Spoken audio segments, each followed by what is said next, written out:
పూరా లోకల్. ఇక్కడ ఎక్కడ బాధ అవుతుందంటే నాకు అందరు నాయకులకి ఇండ్లు ఉంటాయి, అందరు నాయకులు పెద్ద పెద్ద ఇల్లు కట్టుకున్నారు.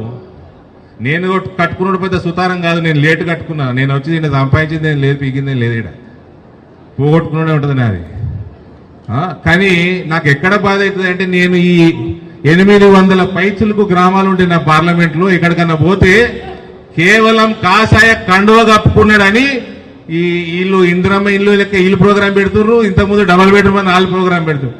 వాళ్ళకి అలాట్మెంట్ అయినా కూడా కాషాయ కండువ కప్పుకున్నాడని క్యాన్సిల్ చేస్తున్నారు, ఇల్లు క్యాన్సిల్ చేస్తున్నారు.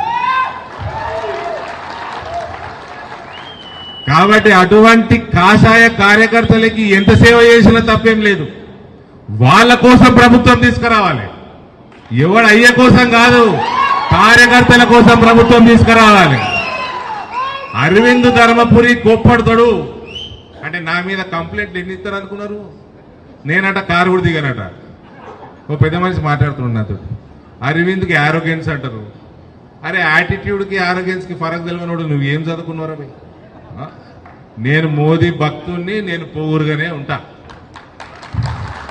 నేను నా 7 నియోజకవర్గాలల్లో 450% దాటించిన ఓటు నేను పొగురుతోటే ఉంటా.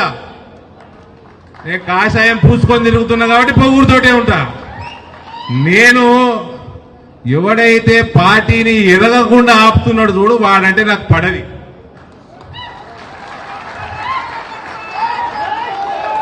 వాడంటే పడది, కసుంటోళ్ళు తప్ప ఎవ్వరికి కూడా. నేను అన్యాయం చేసినోడిని కాదు, నన్ను తిట్టినానే. సాధనైనంత సేవ చేస్తాము, సాధనైనంత పెంచినాము. ఇలా భారతీయ జనతా పార్టీ తెలంగాణ లేదంటే ఇందూరు గడ్డ కనబడుతుంది ఫస్ట్.